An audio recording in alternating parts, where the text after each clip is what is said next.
अस्सलाम वालेकुम स्टूडेंट्स। आज का जो हमारा टॉपिक है, हम चैप्टर 10 को डिस्कस करने जा रहे हैं। उसकी एक्सरसाइज करेंगे हम आज, ठीक है।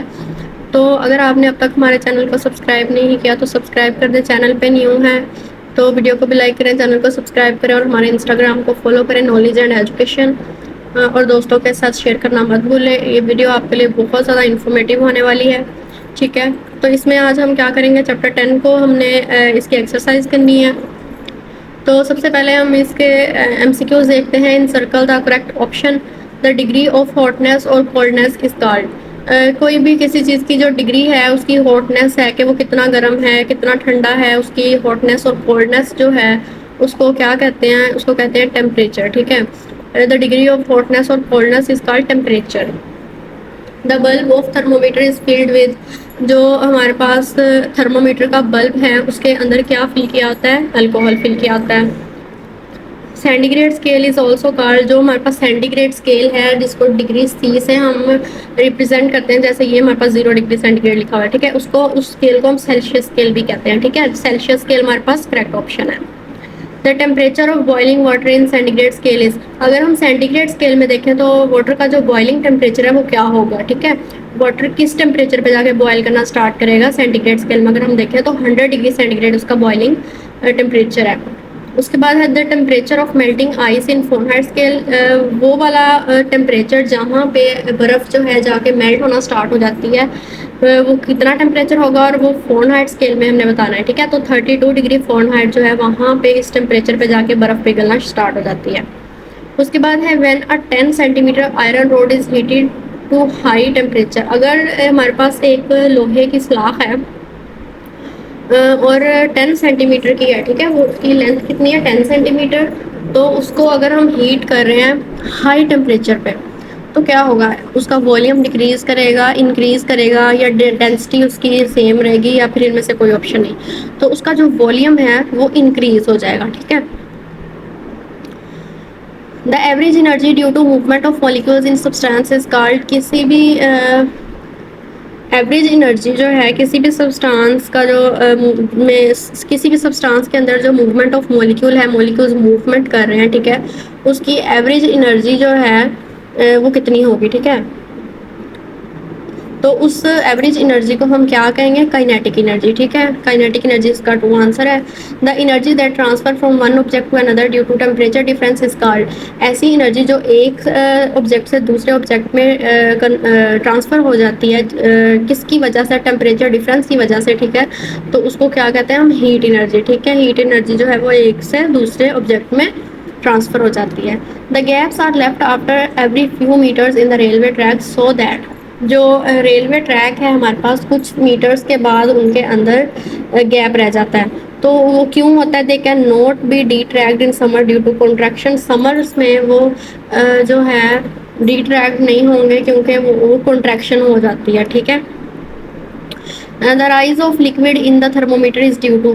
थर्मोमीटर के अंदर जो लिक्विड है हमारे पास तो वो राइज करता है, ठीक है। वो क्यों राइज हो रहा होता है, वो एक्सपेंशन की वजह से हो रहा होता है। The contraction of the object on cooling is due to. कोई भी ऑब्जेक्ट है जब उसको हम कूल डाउन करते हैं तो वो कॉन्ट्रैक्ट हो जाता है, सिकुड़ जाता है, ठीक है। तो वो उस किस वजह से सिकुड़ता है, तो इसका ऑप्शन है decrease in inter particle distances. इस वजह से कि उनके अंदर जो इंटर पार्टिकल उनका डिस्टेंस है वो कम हो जाता है। पार्टिकल्स का जैसे कोई भी हम लिक्विड चीज़ ले लेते हैं, जब हम उसको कूल डाउन करेंगे, फॉर एग्जांपल लिक्विड वाटर है, हम उसको कूल डाउन करेंगे तो वो आइस बनेगा ना, तो सॉलिड फॉर्म में आएगा। जो लिक्विड है उसके आपने मॉलिक्यूल्स देखे होंगे, उसके मॉलिक्यूल्स ज़रा फासले पे होते हैं, लेकिन सॉलिड के बिल्कुल टाइटली पैक हो जाते हैं, तो उनका जो इंटर पार्टिकल का डिस्टेंस है वो कम हो जाता है, जिसकी वजह से कॉन्ट्रैक्शन होती है, ठीक है। An empty steel container is sealed and heated. कोई भी एक स्टील का कंटेनर है खाली, उसको सील किया गया है और उसको ना गर्म कर रहे हैं। Which of the following properties of gas is likely to increase. और उसके अंदर कौन सी प्रॉपर्टी जो है गैस की वो इंक्रीज होगी, प्रेशर होगा। अब प्रेशर कुकर को देख लें, ठीक है, हम उसको टाइटली पैक कर देते हैं, सील कर देते हैं और हीट करना स्टार्ट कर देते हैं, तो उसके अंदर एक प्रेशर क्रिएट हो जाता है, उसको प्रेशर कुकर बोलते हैं एक्चुअली। तो ये आपके पास एक बेस्ट एग्जांपल है, ठीक है। उसके बाद देखते हैं हम शॉर्ट क्वेश्चंस, ठीक है, गिव शॉर्ट आंसर्स। तो देखते हैं इसमें हमने क्या डिस्कस करना है, डिफाइन हीट। तो देखते हैं हीट की डेफिनेशन क्या होगी। Heat is a form of energy, ये एनर्जी की एक किस्म है। It travels from hot object to cold object. और ये कैसे सफ़र करती है? ये गर्म ऑब्जेक्ट से ठंडे ऑब्जेक्ट की तरफ गर्म जो हीट है वो ट्रेवल करती है। फॉर एग्जांपल, इसकी हम एक एग्जांपल देखते हैं। आपने कोई भी मतलब कि एक पैन है आपके पास, उसको आपने उसके अंदर सालन गर्म होने के लिए रख दिया, ठीक है। फॉर एग्जांपल कुछ भी गर्म होने के लिए रख दिया, ठीक है। नीचे से आपने उसको हीट अप करना स्टार्ट कर दिया। तो जो पहले उसके नीचे वाला हिस्सा है वो गर्म होगा, फिर आहिस्ता आहिस्ता जो ठंडे वाले हिस्से की तरफ हो जाएगा और सब सारे हिस्से को वो हीट अप करता जाएगा। और फिर ये भी देखेंगे, अगर उसके अंदर कोई चम्मच पड़ा होगा, स्टील का चम्मच आप उस पैन के अंदर रख दें, ठीक है। तो पहले जो उसके नीचे वाली साइड होगी वो ठंडे से गर्म होना स्टार्ट होगा, और आहिस्ता आहिस्ता उस चम्मच का जो हैंडल है वो भी गर्म हो जाएगा। तो वो कैसे हुआ? कोल्ड जो है ना, हॉट ऑब्जेक्ट से कोल्ड ऑब्जेक्ट की तरफ वो ट्रैवल करती है हीट, और सारी जो चीज़ें होती हैं उनको हीट अप कर देती है। Name 3 modes of heat transfer. हमने मोड्स बताने हैं कि जिनके ज़रिए हीट जो है वो ट्रांसफ़र हो सकती है एक से दूसरे कोई भी ऑब्जेक्ट के अंदर। 3 modes of heat are conduction, convection और रेडिएशन। 3 ज़रिए से ये मतलब हो सकते हैं, कंडक्शन, कन्वेक्शन और रेडिएशन। ये आपने ऑलरेडी पढ़ा होगा लेक्चर्स में, ठीक है। Which two temperatures are the base of Celsius and Fahrenheit temperature scales? कौन से दो टेम्परेचर हैं जो बेस करते हैं सेल्सियस और फ़ारेनहाइट टेम्परेचर स्केल पे, ठीक है। The two temperatures that serve as reference points for the Celsius and Fahrenheit temperature scales are. एक तो है सेल्सियस स्केल, एक है Fahrenheit scale. Celsius scale is based on melting point of ice. ये किस पे बेस करता है? ये बर्फ़ के मेल्टिंग पॉइंट पे, ठीक है, कि वो किस पॉइंट पे जाके मेल्ट करना स्टार्ट कर देता है, उसकी मेल्टिंग पॉइंट पे ये बेस करता है, ठीक है, 0 डिग्री सेल्सियस पे। And the boiling point of water, और उसके बॉइलिंग पॉइंट, वाटर के बॉइलिंग पॉइंट पे बेस करता है कि उसका बॉइलिंग पॉइंट क्या है, 100 डिग्री सेल्सियस है। एट स्टैंडर्ड एटमॉस्फेरिक प्रेशर, किसी भी कोई भी जो एटमॉस्फेरिक प्रेशर है वो जब स्टैंडर्ड होगा तब। फ़ारेनहाइट स्केल क्या है? The Fahrenheit scale is based on freezing point of mixture of salt and water. Salt और वाटर का जो मिक्सचर है उसका फ्रीजिंग पॉइंट जो होगा उस पे बेस करता है, ठीक है। वो कब फ्रीज होगा? वो होगा 0 डिग्री फ़ारेनहाइट पे। And the average human body temperature, और ह्यूमन बॉडी जो है, इंसानों का जो जिस्म है उसका नॉर्मल उसका टेम्परेचर कितना रहता है? 98.6 डिग्री फ़ारेनहाइट। और इन चीज़ों पे ये बेस करता है। क्वेश्चन नंबर हमारे पास 4 है, give 5 examples of good conductors of heat. Heat के गुड कंडक्टर्स क्या हैं? 5 कौन कौन से हैं उनको डिस्कस करेंगे। Here are 5 examples of good conductors of heat. 5 examples हमारे पास कॉपर है, एल्यूमिनियम है, सिल्वर, गोल्ड एंड आयरन। ये हमारे पास क्या है? गुड कंडक्टर ऑफ हीट है। उसके बाद है जी, give 5 examples of bad conductors of heat, जो के हीट के बैड कंडक्टर। अच्छा, यहाँ पे एक बात स्किप हो गई, गुड कंडक्टर्स क्या है? जिसमें से हीट जो है वो आसानी से गुजर जाए, ठीक है, ट्रांसफर हो जाए। तो उसके बाद बैड कंडक्टर्स क्या हैं? जिनके अंदर से हीट जो है, जो बुरे कंडक्टर हैं जो हीट को ट्रांसफ़र करने में इतनी हेल्प नहीं करते। तो वो कौन से हैं? वुड है, लकड़ी, ठीक है, क्योंकि लकड़ी तो बिल्कुल जल ली जाती है, उसको हीट ट्रांसफ़र होने की बजाय वो खुद ही बर्न हो जाती है। Rubber, plastic, glass and air.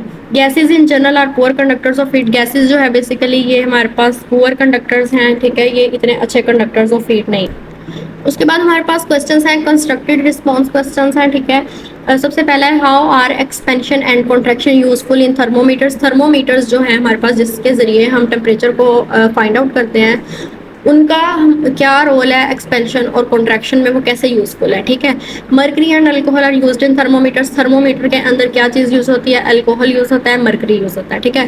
These liquids expand and rise up in the tube when they go gate hotter. और ये लिक्विड्स क्या करते हैं? जब भी कोई टेम्परेचर ज़्यादा होता है, हॉट हो जाता है टेम्परेचर, तो ये लिक्विड जो है ये एक्सपैंड करते हैं, फैल जाते हैं और राइज अप करते हैं, ऊपर को उठते हैं ट्यूब में। जब भी हम टेम्परेचर देखते हैं तो उसके अंदर जो मरकरी होता है, ठीक है, सिल्वरिश कलर का, तो जब हम अपना बॉडी टेम्परेचर चेक करते हैं, अगर तो हमारा टेम्परेचर ज़्यादा होता है, ठीक है, तो वो ऊपर को मरकरी राइज अप होता है, ठीक है, एक्सपैंड करता है। तो ये उसी की एग्जांपल है। They contract and fall down in the tube and becoming cold. और अगर वो मतलब ठंडक की वजह से जो है वो कॉन्ट्रैक्ट हो जाता है, सिकुड़ जाता है और नीचे को गिरता है, ठीक है। Explain why hot air balloons rise up. हमने एक्सप्लेन करना है कि जो हॉट एयर बैलून्स हैं वो ऊपर की तरफ कैसे उड़ते हैं। Hot air balloons rise because the hot air inside the balloon is lighter and less dense then the cooler air outside. Hot air balloons जो हैं वो राइज करते हैं क्योंकि उनके अंदर जो गर्म हवा होती है वो बैलून को लाइटर कर बिकॉज उसके जो आउटसाइड एयर है वो कूलर होती है, उससे ज़्यादा ठंडी होती है। जो अंदर वाली साइड पे हॉट एयर बैलून के अंदर जो है वो हवा गर्म है और बाहर वाली साइड पे ठंडी है, जिसकी वजह से वो राइज अप कर रहा है, ठीक है, और लाइटर बैलून है, ठीक है। This creates an upward force, उसकी वजह से एक अपवर्ड फोर्स क्रिएट होती है जिसको बायोंसी बोलते हैं, which makes the balloon float upwards, जिसकी वजह से उस फोर्स की वजह से, अपवर्ड फोर्स की वजह से, जिसको बायोंसी बोलते हैं, बैलून जो है वो ऊपर की तरफ फ्लोट करता है।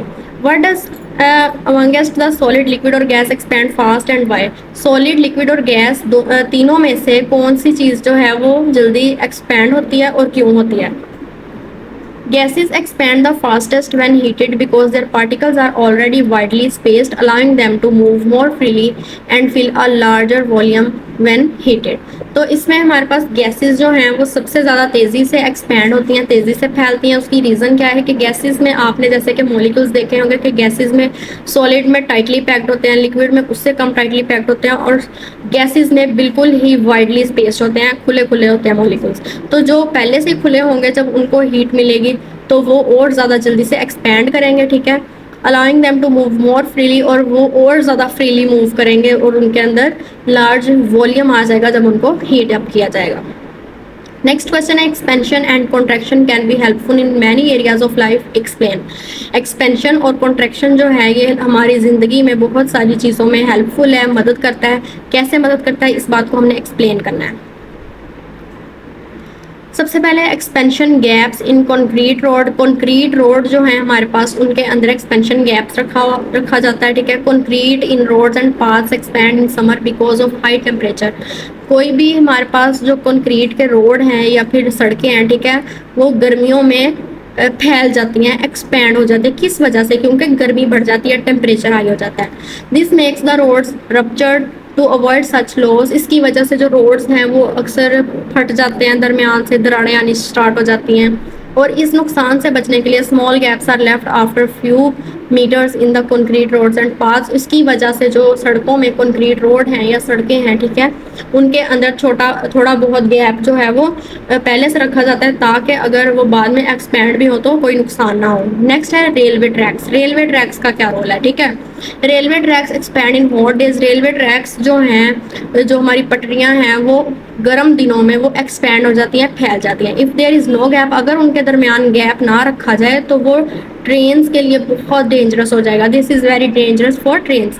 Train can derail and endanger passengers, और उसकी वजह से जो ट्रेन है वो उसकी जब अगर वो ही पटरी से उतर जाएगी या उसको कोई नुकसान होगा तो उसके अंदर जितने भी पैसेंजर्स बैठे होंगे तो उन सबकी जो जानें हैं उनको खतरा हो जाएगा।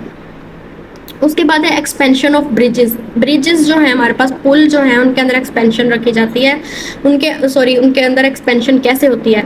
इन बिल्डिंग ब्रिजेस, जब भी कोई पुल वगैरह बनाया जाता है, engineers must account for expansion in their design. Engineer जो होते हैं वो उसके डिज़ाइन के अंदर ज़रूर एक्सपेंशन जो है वो अकाउंट करते हैं कि इसके अंदर बाद में एक्सपेंशन हो सकती है, तो वो उस हिसाब से उसको डिज़ाइन करते हैं। This is because gaps are left at one end. इसकी वजह से जो है एक तरफ जो है पुल के एक एंड पे, एक सिरे पे गैप जो है वो रखा जाता है, and that and is supported by rollers, और उस गैप को रोलर्स के ज़रिए सपोर्ट किया जाता है। Large bend in pipes. Pipes के अंदर लार्ज बेंड्स क्यों होते हैं? Water pipes and pipelines can expand during hot weather and may burst. जो पानी के पाइप हैं या कोई भी पाइपलाइन है वो जो गर्मियों के दिन है या फिर वो उनमें फट सकते हैं एक्सपैंड होके, तो उनके अंदर जो बेंड लगाए जाते हैं, the bends in pipes allow them to expand और कॉन्ट्रैक्ट विदाउट क्रैकिंग। उनके अंदर बेंड्स लगाए जाते हैं, बेंड किया जाता है ताकि उनको अलाउ करें कि अगर वो एक्सपैंड या कॉन्ट्रैक्ट हो तो उसकी वजह से पाइप पे कोई असर ना पड़े या पाइप फट ना जाए। क्वेश्चन नंबर 5 है, what do you mean by kinetic energy of particles. Kinetic energy of particles का क्या मतलब है? बिकॉज ऑफ कॉन्स्टेंट मोशन, जब एक चीज़ कॉन्स्टेंटली हरकत में है, मोशन में है, the atoms and molecules in all the material objects have average kinetic energy. तो उस के अंदर जो एटम्स, उस ऑब्जेक्ट के अंदर जो भी एटम है, मोलिक्यूल्स हैं, तो वो कंटिन्यूसली मोशन में है, ठीक है। वो कंटिन्यूसली ऑब्जेक्ट के अंदर जो एटम्स और मॉलिक्यूल्स हैं वो कांस्टेंट मोशन में है और उनके अंदर एक एवरेज काइनेटिक एनर्जी मौजूद है। When an object is heated और कूल्ड, और जब कोई भी ऑब्जेक्ट को गर्म किया जाता है या ठंडा किया जाता है तो उसके एटम्स या मोलिक्यूल्स या आयंस की जो एवरेज काइनेटिक एनर्जी होती है या तो वो इंक्रीज होती है या डिक्रीज हो जाती है। कि जब किसी भी ऑब्जेक्ट को हम हीट करते हैं, उसको हीट देते हैं या उसको कूल डाउन करते हैं, तो उसके अंदर उसकी जो एवरेज काइनेटिक एनर्जी होती है या तो वो इंक्रीज हो जाएगी या डिक्रीज हो जाएगी। क्वेश्चन नंबर 6 है सब्सटेंसेस डू नॉट एक्सपैंड और contract at the same rate why. कोई भी जो सब्सटेंसेस हैं वो एक रेट में एक टाइम में ना तो एक्सपैंड हो सकते हैं ना कॉन्ट्रैक्ट कर सकते हैं, मतलब दोनों काम एक ही सेम रेट पे नहीं कर सकते। क्यों नहीं कर सकते? Substances have different molecular structures. जो भी कोई भी सब्सटेंस है, चीज़ है, उसका हर किसी का जो है मुख्तलिफ उसका स्ट्रक्चर है, ठीक है। इंटरमोलिकुलर फोर्सेस डिफरेंट हैं, कोएफिशिएंट्स ऑफ एक्सपेंशन डिफरेंट हैं, causing them to respond differently to temperature changes. और ये सब चीज़ें उनको रिस्पॉन्ड करती हैं कि हर जो चीज़ है इनमें से जो सारे डिफरेंशिएशन है इनके दरमियान वो टेम्परेचर चेंजेस को डिफरेंटली रिस्पॉन्स करती हैं, leading to varying rates of expansion और कॉन्ट्रैक्शन। और इसकी वजह से जो एक्सपेंशन और कॉन्ट्रैक्शन का रेट है वो उन दोनों का सेम नहीं हो सकता, ठीक है। तो दोनों का कोई भी सब्सटेंस का जो है वो डिफरेंट होता है। Describe the uses of expansion and contraction of liquids. Liquids के अंदर जो एक्सपेंशन और कॉन्ट्रैक्शन हो रही है उसके यूजेस क्या हो सकते हैं, उनको डिस्क्राइब करना है। Expansion and contraction of liquids are used in thermometers. Expansion और कॉन्ट्रैक्शन कोई भी किसी भी लिक्विड का जो है वो थर्मोमीटर में यूज़ होता है, जैसे हमने पहले जिक्र किया है कि अल्कोहल और मरकरी उसके अंदर प्रेजेंट है, ठीक है। जब बहुत ज़्यादा टेम्परेचर हम जब उस पर चेक करेंगे तो टेम्परेचर अगर ज़्यादा होगा तो वो एक्सपैंड करेगी, ठीक है। लिक्विड जो है वो एक्सपैंड करेगा और उसकी वजह से वो राइज अप हो जाएगा। और अगर तो वो कोल्ड होगा टेम्परेचर, ठीक है, तो वो क्या करेगा, वो नीचे को आ जाएगा तो राइज डाउन हो जाएगा, ठीक है, और कॉन्ट्रैक्शन हो जाएगी। Thermostats, barometers, hydrometers, thermal expansion joints, calorimeters and for temperature compensation in various applications. और इस तरह ये काफ़ी सारे इन्होंने हमें यूजेस बता दिए हैं कि यहाँ पे ये जो लिक्विड के अंदर जो है लिक्विड्स में कॉन्ट्रैक्शन और एक्सपेंशन यूज़ हो रही है, तो ये सारे मीटर्स इन्होंने हमें बताए हैं और जहाँ पे टेम्परेचर कंपनसेशन डिफरेंट एप्लीकेशंस में यूज़ हो रही है, ठीक है। आई होप कि आपको यहाँ तक समझ आ गई होगी। अगर आपको किसी बात की समझ नहीं आई तो आप कमेंट करके पूछ सकते हैं, मेरे इंस्टाग्राम पे आ सकते हैं, ठीक है। अगर आपको वीडियो अच्छी लगी हो तो लाइक करें, चैनल को दूसरों के साथ शेयर करें, सब्सक्राइब करना मत भूलें और बताएं मुझे कि आप अगली वीडियो किस टॉपिक पे चाहते हैं, आपको क्या सीखना है, अभी आपको क्या पढ़ना है, ठीक है। तो आई होप आज की वीडियो बहुत अच्छी रही होगी। तो अल्लाह हाफिज़।